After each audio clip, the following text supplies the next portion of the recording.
back. Well, sort of back. I'm certainly not back up to full fitness, but I've just finished my isolation period now after having COVID and getting out of hospital. So I just wanted to get out and get some fresh air. This is just about 2 minutes from my front door. I've got all this countryside to go on my local rambles. So I just thought I'd have a bit of a walk, get some fresh air, and just fill you guys in on what's been going on since I last spoke to you.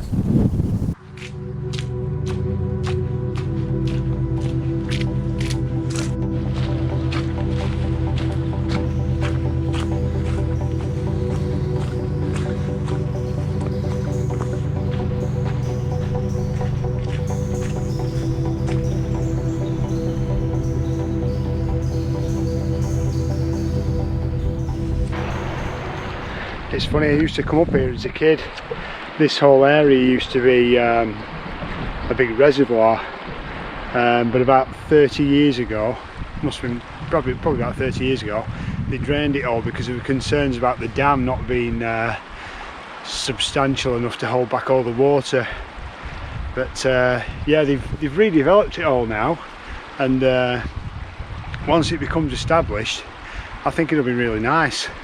But yeah, I was saying, I remember coming up here as a kid, and we used to go fishing with my dad. Never caught anything, but just still love being here. It's a great place, and it's just 2 minutes from where I live. So part of the redevelopment was to they've created a small pond here, and then they've done some planting of trees over that area. You can see here where they've protected the saplings with the little cones there, and then they've also built a pedestrian bridge over the runoff stream here from the pond.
So what have I been up to this year? Well, if you follow my channel, you probably know that I was in hospital, and I want to take this opportunity to really thank everyone that sent me goodwill messages and wishing me well.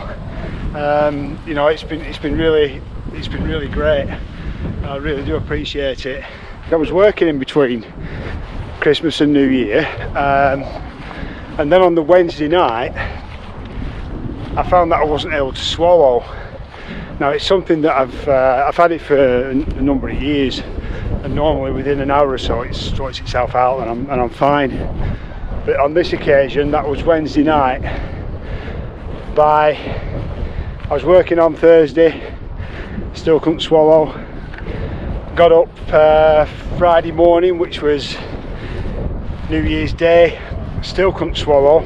Obviously not working on New Year's Day, but I was starting to get worried then, because when I say I couldn't swallow anything. I couldn't even swallow my own saliva. So that's basically 2 days without having anything to drink. I know you can last a while without eating, but when you've not drunk anything, it can be a problem. And with it being New Year's Eve, my mate was getting on to me, my wife was getting on to me, we need to get this sorted out, because over the weekend, sort of a bank holiday weekend, if I didn't drink, I could be in trouble.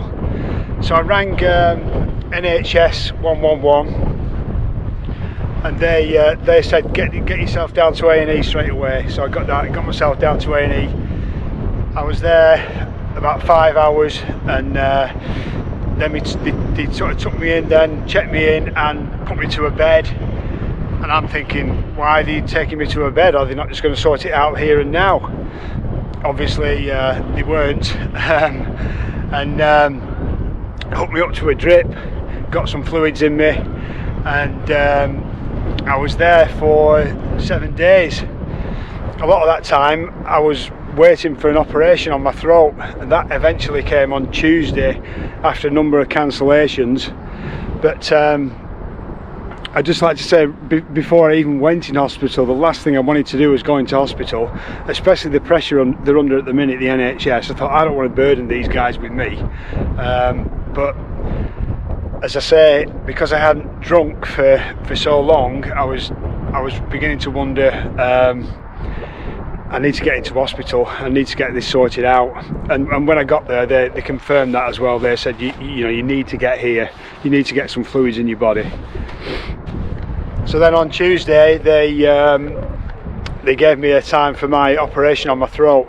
I'd already had x-rays, blood tests, a CT scan with the injected dye into you, one of them, and there was nothing coming up at all, which is good news. But they needed to get down my throat, and what they do basically, they put a balloon in your throat and stretch the esophagus, and it breaks the fibres up and manages to open up your throat. Yeah, not a lot of fun, but it needed to happen, so they needed to get on with it and get it done. So I had that on Tuesday, came out of the operation. I had a Covid test when I went in there, and I was clear, and then I had another Covid test nearer to the time of the operation. About midnight, they woke me up and told me on Tuesday, after I had the operation, you're Covid positive. And I thought, oh my God, can't believe this. So then they had no spare beds or wards or anything. So what they did then, they just pulled the curtains around my bed, and I was stuck in there for 2 days. Yeah, so it's not great, but the main thing is I'm out now and I'm okay. But Catherine's my family, Catherine's my wife. I've no other family, but even if you do have family, you can't have any visitors, so you're on your own for your period in hospital, however long that is. You're just stuck there on your own, which isn't great either. But the main thing is I'm out now and I'm absolutely fine. I wasn't feeling too great with all the medication they gave me when I came out, so I was on that for about over a week, and that didn't make me feel too great. I had the Covid as well, which I'm not sure if some of the symptoms from Covid I had were mixed up with the meds I was on or what, but just felt pretty grim really for just over a week. And I've been isolating as well, so that's not good. I couldn't believe when I was in hospital, the looking out the window, it was snowing like mad. Looked absolutely fantastic. Got home, snowing again. I'm stuck inside isolating, and now my period of isolation's finished. I come out and it's usual grey, damp, cold, miserable northern weather. But it's just great to get out in the fresh air. I'm absolutely fine now. I just need to build up my strength and get back some sort of fitness, and be ready for when the lockdown eases and we can get back out again. I've just got to give a special mention to everyone that looked after me at Blackburn Royal Infirmary. What an amazing lot of people they are. From the doctors, the nurses, the porters, the people that took me down to the operating theatre. Everyone I met was just absolutely fantastic, despite all the pressures that they're under at the moment. But especially the nurses, they were just amazing. Sending a lot of love to the nurses, because You know, they know when to care, they know when to have a bit of fun. They never stop working. They're just amazing people.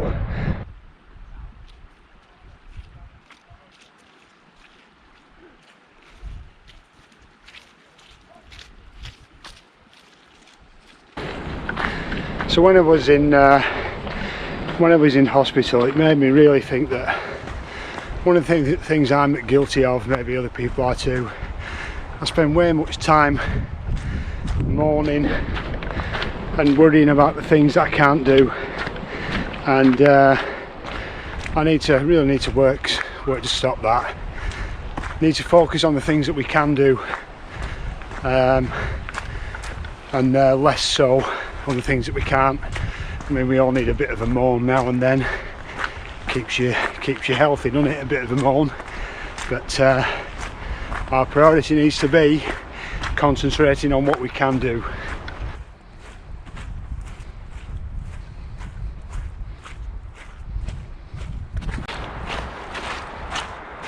When I come in here, I always think to myself, in the future I'm going to be spending a lot longer in here than I am on the mountains, and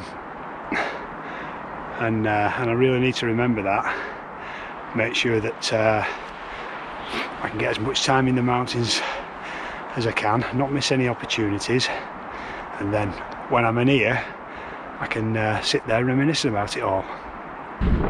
It's been funny recently. I've had a few people contacting me asking me about my YouTube channel and how to get started, and you know what they need to do. I just got to let you into a little secret. I mean, you might have worked this out for yourself, but I genuinely haven't got a clue what I'm doing with this channel. I just started it off just as a bit of fun, way of recording my trips out, because my memory's not great these days either. Something for me to look back on. So I mean, the social media side of it, I haven't got a clue about that either. I just set up a Instagram page this week. God, I don't know what the hell I'm doing with that. It took me 10 years to work out how to use Facebook. Yeah, if you're enjoying the videos, that's good enough for me. I'm enjoying doing them still, even though I'm just bungling my way around.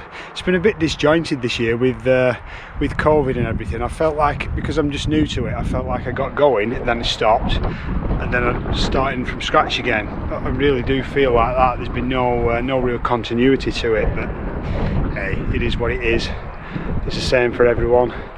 There's a lot of younger, better looking, smarter YouTubers than me out there, so I just enjoy watching the other channels as well. There's some great channels out there. It's all good stuff. So I'm going to sign off here.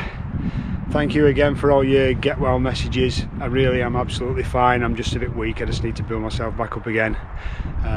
Take things easy for a while, but I'm looking forward to getting back out there, as we all are. I'm sure this lockdown is going to end, and we've got to keep positive and stay safe as well. I mean, from my experience in the hospitals, you don't want to go there, you really don't. So keep yourself as safe as you can. Let's get through this lockdown period, come out the other side, and be in good shape for that. Thanks a lot, guys. All the best, and Happy New Year.